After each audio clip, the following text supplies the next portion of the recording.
Welcome back to my YouTube channel. I hope आप सभी अच्छे होंगे। हमने लास्ट वीडियो में हमारा चैप्टर नंबर 5 स्टार्ट किया था, जो था हमारा internal audit, internal check and internal process क्या रहता है हमारा। अब इंटरनल चेक को और ऑडिटर को क्या काम होता है, हम यहीं से कंटिन्यू करते हैं। देखिए, जो ऑडिटर है वो बहुत सारे डिसीजन लेता है अबाउट हिज वर्क। जब वो काम करने से पहले बहुत सारे डिसीजन लेता है ऑडिटिंग करने के लिए। वो ये डिसाइड करता है कि मुझे अपनी एग्जामिनेशन कहाँ से कंडक्ट करनी है, क्या क्या ओवरऑल चेकिंग करनी है, क्या क्या रिजॉर्ट करना है, क्या क्या टेस्ट चेकिंग करनी है और क्या क्या मेरा रूटीन और इन डेप्थ स्टडी होगी चेकिंग की। जब बड़ी बड़ी ऑर्गेनाइजेशन होती है तो पॉसिबल नहीं है कि हर एक चीज़ को विजिबली चेक करा जाए और हर एक ट्रांजैक्शन को पढ़ा जाए। तो उसका मेन एम ये होता है ऑडिट करना कि वो सर्टिफाइड कर ले एक्यूरेसी, फेयरनेस और रेगुलेटरी क्या है हमारे बिजनेस ट्रांजैक्शन की। तो जब वो डिसाइड करने से पहले वो क्या करता है, वो स्ट्रक्चर देखता है ऑडिट प्रोग्राम का कि क्या क्या नेसेसरी है उस इंटरनल चेक सिस्टम में, किस किस को स्टडी करना चाहिए और किसको नहीं करना चाहिए। एक अच्छी इंटरनल चेक वही होगी जहाँ पे वर्क ईजिली और स्मूथली कंडक्ट किया जाएगा, एक अच्छे सिस्टम के साथ किया जाएगा। और जो इंटरनल सिस्टम है वो वीक हो जाएगा अगर हम कुछ भी डिसाइड नहीं करेंगे। तो उसे क्या क्या अपने ध्यान में रख के करना चाहिए। ऑडिटर को सबसे पहले ही करना चाहिए, एक रिटन डिस्क्रिप्शन बना लेनी चाहिए इंटरनल चेक सिस्टम के लिए, ताकि उसे पता हो कि क्लाइंट का क्या क्या है और हमें एक बेसिक आइडिया मिल जाता है इंटरनल चेक सिस्टम के लिए, एक ऑर्गेनाइजेशन के लिए। ऑडिटर को ये भी चेक करना चाहिए जो उसका इंटरनल कंट्रोल सिस्टम है वो प्रैक्टिकली इम्प्लीमेंटेड होगा उस मैनर में, या फिर स्पेसिफिक डिस्क्रिप्शन होगा या नहीं होगा। मतलब उसे ये चीज़ को इंश्योर कर लेना चाहिए। उसको ये भी चेक करना चाहिए कि कौन कौन सी एक्टिविटीज़ परफॉर्म करी जा रही है in the various of related to various transaction, और जो वर्क हो रहा है वो किस किस एम्प्लॉयज़ के बीच में डिवाइड किया जाए और किन किन बेसिस पे गया और कौन कौन सी एक्टिविटीज़ को डिवाइड करा गया, ताकि वो उन जो हर एक एम्प्लॉय है उसका जो वर्क रोटेशन है, जो उनकी कंपल्सरी लीव है, उनको भी वो स्टडी कर ले। ठीक है। उसके बाद है उसको ये देखना चाहिए कि कौन वीक है, कौन अनडिपेंडेंट एरियाज़ है इंटरनल चेक सिस्टम में, और जो वीकनेस है सिस्टम की एज अ होल वो कहाँ पे। तो हमें कहाँ पे अपने अपने ले डाउन को एम्फोसिस करना चाहिए, कहाँ पे हमारे एरर और फ्रॉड की पॉसिबिलिटी ज़्यादा है। तो इन सब चीज़ों को भी उसे चेक करना चाहिए। तो in the after study of हमें ये कंक्लूड मिल गया है, जो हमारी इंटरनल चेक है वो एप्रोप्रिएट और एडिक्वेट ऑर्गेनाइजेशन में होगी अगर हम कंप्लीटली सेटिस्फाइड हो जाते हैं। ठीक है, हमारे काम करने तो हमें टेस्ट चेकिंग की कोई रेगुलरिटी नहीं है, एरर फ्रॉड हमारे पास आ जाएंगे। अगर वो सेटिस्फाइड है चेकिंग से तो वो कर सकता है। अगर एग्जामिनेशन के टाइम पर कोई भी एग्जामिनेशन थोड़ी बहुत मोर डिटेल में हो सकती है तो वो वेल एंड गुड है, हम अपने ऑडिटर को सेटिस्फाइड कर सकते हैं और इसे इंटरनल चेक के लिए बोल सकते हैं। ठीक है। कैश बुक की इन डेप्थ स्टडी होनी चाहिए, क्योंकि वो सीए है तो उसे अप्रोप्रिएट टेस्ट चेकिंग करनी आनी चाहिए। साथ ही साथ वो टेस्ट चेकिंग पर डिपेंड नहीं रह सकता, उसको अपनी पर्टिकुलर ऑर्गेनाइजेशन एक सिस्टम भी बनाना चाहिए। अगर वो ऑडिटर टेस्ट चेकिंग करता है तो उसको इंटरनल चेक सिस्टम भी करनी चाहिए, ताकि due to question and intelligence, ताकि उसके माइंड में ये रहे कि सफिशिएंट इंटरनल चेक सिस्टम हो सके। अगर आप इंटरनल चेक सिस्टम पे सेटिस्फाइड नहीं हो तो ऑडिटर को कुछ स्पेशल एम्फेसिस करने चाहिए, ताकि जो वीकनेस है और जो फ्रॉड और एरर्स हैं वो निकल के आए, और जो उनकी अकरेंस है ड्यू टू फॉल्टी सिस्टम वो भी ख़त्म हो जाए। ठीक है। जो इंटरनल चेक सिस्टम वो कम्प्लीटली फॉल्टी है तो ऑडिटर अनएबल है कोई अपनी ओपिनियन फेयरनेस या एक्यूरेसी निकालने में। अगर वो एग्जामिन भी कर लेगा, ट्रांजैक्शन को इन डेप्थ स्टडी भी कर लेगा और कोई इन्फॉर्म कर देगा ओनर को, तो जो ऑडिटर का जो रिलीव है वो उसकी रिस्पॉन्सिबिलिटी सेटिस्फैक्ट्री नहीं होगी। जो आंसर है क्वेश्चन का वो कभी आएगा ही नहीं, क्योंकि जो एफिशिएंट वो सारे जो ऑडिटर है उसका काम रिड्यूस कर देता है, और इन दिस वे जो रिस्पॉन्सिबिलिटी है वो भी कम हो जाती है, और जो फाइनल रिस्पॉन्सिबिलिटी ऑडिटर की वो हाइड हो जाती है और ड्यू टू नेग्लिजेंस। ठीक है। तो ऑडिटर को resorted fine internal section satisfied होना चाहिए, सारे फ्रॉड और एरर्स निकाल लेनी चाहिए, डिटेक्टेड रहने चाहिए, और जो ऑडिटर है वो लाइबल होना चाहिए हर एक सेक्शन के लिए, और सारी टेक्निक्स के अकॉर्डिंग वो काम करे, परफॉर्म करे, ताकि उस ऑडिटर के लिए सिंपल हो जाए और उसे कुछ भी किसी के ऊपर बिलीव ना करना पड़े। उसके बाद है internal checking system and automatic process. क्या ये एक ऑटोमेटिक प्रोसेस है? क्या हो सकता है? हो भी सकता है, नहीं भी हो सकता। तो जो हमारा बिलीव है वो रॉन्ग है, क्योंकि एक ऑटोमेटिक सिस्टम नहीं है, क्योंकि हम यहाँ पे मेयरली डिवीजन ऑफ वर्क नहीं डिवाइड करते, कोई रिस्पॉन्सिबिलिटी फिक्स नहीं करते हैं। Internal audit system not a mechanism system, यहाँ पे पर्टिकुलर मोड वंस है, अगर कंटिन्यू वर्क कर रहे हो तो वो एंडलेस है, और जो इंटरनल्स है वो अलर्टेड है, क्योंकि टाइम टू अकॉर्डिंग क्योंकि सर्कमस्टेंसिंग चेंज होते रहते हैं, तो हमें अपने टेक्निक्स, अपने काम के करने का तरीकों को चेंज करना पड़ता है। जो हमारे एम्प्लॉयज़ काम करते हैं वो ऑटोमेटिकली हो जाता है, बट उन्हें एग्जामिन करना पड़ता है, तो वो एक डबल काम हो जाता है। तो यहाँ पे ऑटोमेटिक वाली टेक्निक यूज़ ही नहीं करती लाइक अ मशीन। तो यहाँ पे हर एक फंक्शन को खुद परफॉर्म करना पड़ता है टाइम टू टाइम, हर एक पर्सन को अलॉट करा जाता है और उनको रोटेटेड एम्प्लॉयज़ को काम टाइम टाइम दिया जाता है और इंटरनल से कोई ऑटोमेटिक टेक्निक नहीं है, टाइम टू टाइम हमें करना पड़ता है, ये ह्यूमन एलिमेंट है। ठीक है, एडवांटेजेस क्या है हमारे इंटरनल चेक के? मोर इन्फ्लुएंस और ऑन एम्प्लॉयज़। जो हमारा इंटरनल चेक सिस्टम है वो मोर साइकोलॉजी इन्फ्लुएंस करता है हमारे एम्प्लॉयज़ को, क्योंकि वहाँ पे काम डिवाइड कर देता है। तो जो एम्प्लॉयज़ है वो अपनी अपनी रिस्पॉन्सिबिलिटी अच्छे से समझ लेते हैं, तो वो बिना डर के काम करते हैं और उन्हें कोई डर नहीं रहता कि हमारी कोई गलती होगी, वो अपना काम फुल ऑनेस्टी और डेलिगेंस से करते हैं। Prevention of fraud and errors. Internal check system से क्या होता है, जो हमारी ऑटोमेटिक और कंपलसरी एग्जामिनेशन है वो होती है, एम्प्लॉय ज़्यादा अलर्ट हो जाता है, अपनी ड्यूटीज़ को बहुत अच्छे से करते हैं, कोई चांस ही नहीं है एरर और फ्रॉड्स का होना, वो रिड्यूस हो जाता है और जो अगर वो करते हैं तो वो कमिट कर लेते हैं immediately. Increase in efficiency of employees. अगर हम अपने जो हमारा डिवीजन ऑफ वर्क है वो एक ऐसा प्रिंसिपल है जो हमारे एम्प्लॉयज़ के बीच में डिवाइड करा जाता है और हर एक पर्सन को अलॉट कर जाता है उसकी एफिशिएंट के अकॉर्डिंग, जिससे जो वर्क है वो काम है वो जल्दी हो जाता है और हमारे एम्प्लॉयज़ की एफिशिएंसी भी इंक्रीज होती है, उनका फेथ भी बढ़ जाता है। Ease in audit. जो ऑडिटर का बेनिफिट इसमें ये होता है कि ऑर्गेनाइजिंग इन डेप्थ स्टडी करवाते हैं और इंटरनल चेक सिस्टम रिलायबल हो जाता है, वो टेस्ट चेकिंग भी कर सकता है इन डेप्थ स्टडी के बजाय, और साथ ही साथ वर्क कम टाइम में और लेस एफर्ट से ख़त्म हो जाता है। Early preparation of final account. जो हमारे अकाउंट है वो एग्जामिन कॉन्टिन्यूसली होते रहते, तो एरर और फ्रॉड्स का कोई चांस ही नहीं है ट्रायल बैलेंस और अकाउंट्स में होने का, क्योंकि हमें अकाउंट्स जल्दी प्रिपेयर करने, तो इसलिए जल्दी हमारा काम बन जाता है।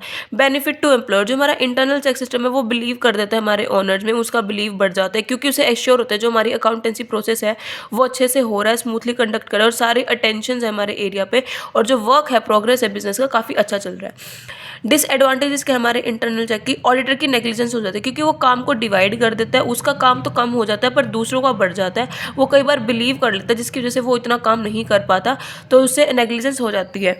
एम्प्लॉयर भी इग्नोर कर देता है, क्योंकि जो उनका अकाउंट है वो डिपार्टमेंट वाइज बट जाता है, वो नेग्लेक्ट कर देता है, तो एरर और फ्रॉड हो सकता है, वो विश्वास करना चालू कर देते हैं। Possibility of right due to test. कई बार एम्प्लॉयज़ जो अपना काम करते हैं, ठीक है, उसमें क्या होता है वो कर रहे होते हैं, क्विकली कर देते हैं, जिस वजह से बहुत ज़्यादा क्विकली हमारे एरर और फ्रॉड्स हो सकते हैं।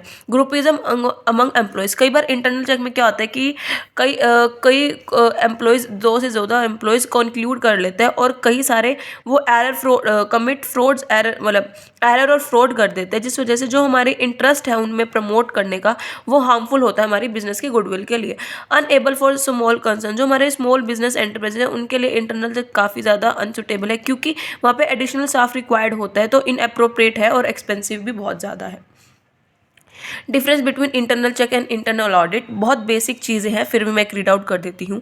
जो इंटरनल चेक है उसमें वेरिफिकेशन होती है, ट्रांजैक्शन क्या क्या रिकॉर्ड करी जाती है और वेरीफाइड करा जाता है हर एक पर्सन को।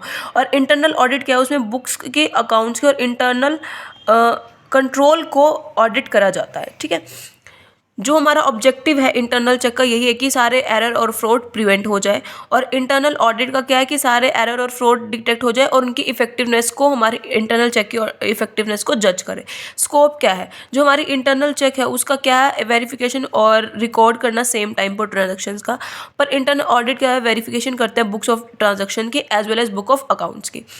जो इंटरनल चेक है वो एज सुन एज पॉसिबल जो ट्रांजैक्शन है वो स्टार्ट हो जाता है, कॉन्टिन्यूज होता है थ्रू आउट द ईयर, पर जो इंटरनल ऑडिट है वो सिर्फ और सिर्फ तब कंडक्ट कर जाता है जब हम ट्रांजैक्शन को रिकॉर्ड करते हैं। जो इंटरनल चेक है वो रेगुलर स्टाफ कंडक्ट करता है और जो इंटरनल ऑडिट है एक स्पेशल डिपार्टमेंट कंडक्ट किया जाता है वो करते हैं। जो इंटरनल चेक है वो काफ़ी ज़्यादा डिटेक्ट हो जाते हैं एरर फ्रॉड और साथ साथ हमारी ट्रांजैक्शन को भी रिकॉर्ड करते हैं। जो इंटरनल ऑडिट है वो हमारी डिटेक्शन करते हैं एरर फ्रॉड के साथ साथ उसके बाद हमारी ट्रांजैक्शन को देखा जाता है जो हमारी बुक्स में रिकॉर्ड करी जाती हैं। जो इंटरनल चेक है वो इन्वॉल्व करता है वेरिफिकेशन ऑफ वर्क डन, क्या क्या करा है हर एक पर्सन का, और साथ ही साथ जो उनकी ट्रांजैक्शन उनको रिकॉर्ड है। जो इंटरनल ऑडिट है वो फॉलोइंग स्पेसिफिक प्रोसीजर और फंक्शंस को ही ऑडिट करता है। जो इंटरनल चेक है वो एक ऑपरेटिंग सिस्टम है और जो इंटरनल ऑडिट है वो हमारा एडवाइजरी फंक्शन है। और डेफिनेशन ऑफ इंटरनल ऑडिट, आप इन तीनों में से कोई भी एक याद कर लेना, ठीक है। Now difference between internal control and internal check, बहुत बेसिक चीज़ें हैं। इंटरनल कंट्रोल में क्या होता है, यही इंश्योर करता है कि एक्टिविटीज़ कौन सी करी जा रही है according to plan, policies and procedure, और उन ड्यूरेशन को सेम टाइम पे वेरीफाइड करा जाता है और साथ ही साथ रेक्टिफाई और प्रिवेंट करा जाता है फॉर द फ्यूचर।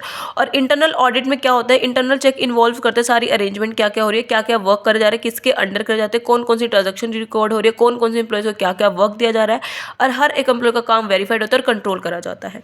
स्कोप क्या है, इंटरनल कंट्रोल में क्या होता है, जो वाइडर है क्योंकि वेरिफिकेशन होती है, सारा एडमिनिस्ट्रेशन कंट्रोल होता है, फाइनल एक्सपेक्ट होता है और अदर एक्सपेक्ट्स भी होते हैं ऑर्गेनाइजेशन के। और इंटरनल चेक बहुत लिमिटेड होता है क्योंकि सिर्फ वेरीफाइड कर जाते हैं सिर्फ ट्रांजेक्शन्स को जो अंडर एक ईयर में होती हैं। ऑब्जेक्टिव क्या है, सारी इंटरनल कंट्रोल की सारी एक्टिविटीज़ को अंडरटेक करा जाता है, गोल को अचीव करा जाता है, सारे प्लान्स और प्रोसीजर को प्री डिटरमाइन करा जाता है, सबऑर्डिनेट्स के वर्क को अचीव करा जाता है, ओवरसी करा जाता है और मॉडिफिकेशन होती है अगर कोई नेसेसरी हो तो। बट इंटरनल ऑडिट में क्या होता है, ऑब्जेक्टिव क्या होता है, मिनिमाइज करना, सारे एरर ऑफ फ्रॉड्स कम हो जाए, बुक कीपिंग कम हो जाए, और जो भी अकरेंस हो रही है तो उनकी एज सुन एज पॉसिबिलिटी मतलब वो डिटेक्ट करे जाए। इंटरनल कंट्रोल में क्या होता है, एक्सरसाइज करी जाती है सारी एक्टिविटीज़ को और सारी अंडरटेक करी जाती है बाय सब ऑर्गेनाइजेशन के अंदर। बट इंटरनल चेक में क्या है, सारी एक्सरसाइज ओवर एम्प्लॉयज़ के ऊपर होती है और सारी ट्रांजेक्शन को रिकॉर्ड करा जाता है। ठीक है, now purchases and internal check. Purchases से रिलेटेड हमें क्या क्या इंटरनल चेक करना चाहिए, जो हमारी ऑर्गेनाइजेशन है, परचेज डिपार्टमेंट है, कई बार परचेज हमने काफ़ी ज़्यादा टॉप ऑफिशियल और मैनेजमेंट सेपरेट डिपार्टमेंट मेड करते हैं, जिसमें एम में होगी जो हमारे गुड्स की क्वालिटी मटेरियल वो लोवेस्ट प्राइस पे दिखाई जाए या फिर उनके कुछ प्रिंसिपल्स को फॉलो करा जाए। तो कौन सी प्रिवेंशंस हमें अकरेंस करनी चाहिए फ्रॉड होने से पहले। कोई भी जो रिकॉर्ड हो रही है फॉल्स परचेज हो रही है बुक अमाउंट में, उनका प्रॉफिट डिफल्ट कर देती हैं। सारे इन्वॉइसेस को रिकॉर्ड करना चाहिए दो बार ताकि एक्सेस कैश पेमेंट हो। कोई भी सर्टेन परचेज हमें रिकॉर्ड नहीं करनी चाहिए एट हायर प्राइस। जो भी रिकॉर्ड कर रहे हैं परचेज मटेरियल का वो रिसीव नहीं करा जाएगा at yet from that period. Estimation of demand, इसमें क्या होता है, जो हमारी परचेज डिपार्टमेंट होती है वो देखते हैं कि एक्चुअल डिमांड क्या है हमारे प्रोडक्ट की। हर एक परचेज मटेरियल वो बेस्ड होता है हमारे रिक्वेशन स्लिप पर। हर एक डिपार्टमेंट जो ऑर्गेनाइज का वो शुड बी प्रिंटेड होना चाहिए हमारे रिक्वेस्ट बुक पर। हर एक ऑथराइज ई डिपार्टमेंट को फिलअप करना चाहिए ताकि मटेरियल कहाँ रिक्वायर्ड पड़ रहा है, डिपार्टमेंट क्या क्या कॉपीज़ है, हर परचेज डिपार्टमेंट को पहुँचानी चाहिए। हर एक मेंशन होना चाहिए नेम ऑफ डिपार्टमेंट, क्वांटिटी क्या क्या थी, एक्सेप्टेबल प्राइस क्या था, लास्ट डिलीवरी क्या थी और अदर डिटेल जो भी रिक्वायर्ड है। सारा साइंड होना चाहिए उस डिपार्टमेंट हेड का। जब रिसीव कर रहे हो या कोई परचेज कर रहे हो, सारी पोजीशंस को रिक्वायर्ड होनी चाहिए कि कितना गुड आया है, ताकि इंश्योर कर दे कोई भी goods purchase without requisition slip नहीं होना चाहिए। जो प्रिंसिपल है no requisition slip no purchase, मतलब अगर वो स्लिप नहीं होगी तो कोई परचेज भी नहीं होगी, ऐसा फॉलो करना चाहिए स्ट्रिक्टली। ट्रेड इंक्वायरी, इसमें जो कोटेशन होती है, इनवाइट प्रूव होता है हमारे पास सप्लाई का कि हमारे प्राइस क्या है, क्या टर्म एंड कंडीशन थी परचेज करते हुए, क्या ऑर्डर थे, क्या इशू थे, सारे प्राइस उस कोटेशन पे होती है, ऑफर होती है, सारा फेवरेबल प्राइस और टर्म कंडीशन होती है।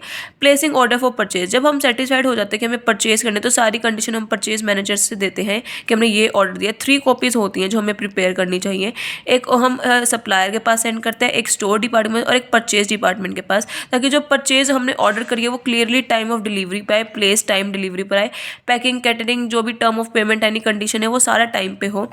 जो भी परचेज ऑर्डर होंगे वो सारे ऑथोराइज होंगे हमारे सीनियर ऑफिशियल्स के पास। जो हमारे नंबर ऑफ परचेज ऑर्डर है वो सारे रिटर्न रिक्वेशन स्लिप पर होंगे और जो नंबर है वो रिटर्न होना चाहिए हमारे परचेज ऑर्डर पर, ताकि ईजिली हम क्रॉस रेफरेंस कर सके जो परचेज ऑर्डर है वो ड्यूली फिल्ड ना हो। ठीक है, रिसिप्ट ऑफ गुड्स एंड इस चेकिंग, जो हमारे रिसिप्ट ऑफ गुड है वो एंटर होने चाहिए हमारे इन्वर्ट ट्रैंगल ताकि मेंटेन कर जाए। जो गुड डायरेक्टली सेंड हो रहे हैं हमारे स्टोर डिपार्टमेंट है वो भी सेंड होने चाहिए। जो स्टोर डिपार्टमेंट है उसके पास भी कॉपी होनी चाहिए हमारे पास परचेज ऑर्डर की। जो भी पर्सनल स्टोर होगा डिपार्टमेंट का सारे गुड्स रिसीव्ड होने चाहिए रेफरेंस में ऑर्डर परचेज में।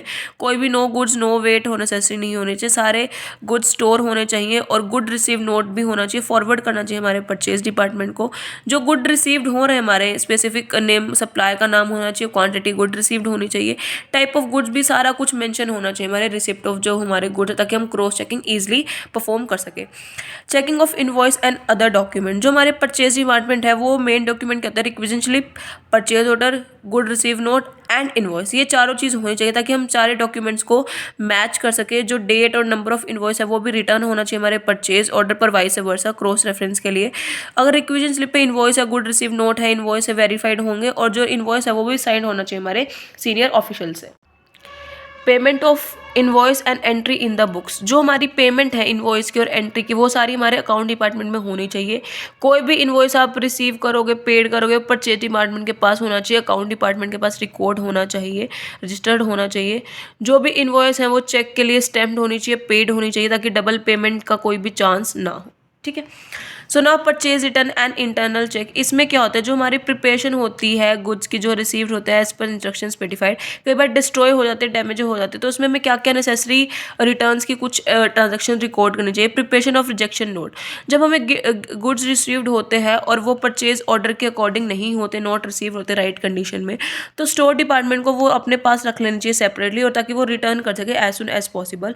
और जब स्टोर डिपार्टमेंट को रिजेक्शन नोट प्रिपेयर करना चाहिए, ताकि जब वो परचेज रिटर्न वापस कर रहा है तो उसके पास कंप्लीट डिटेल है उन गुड्स से रिलेटेड।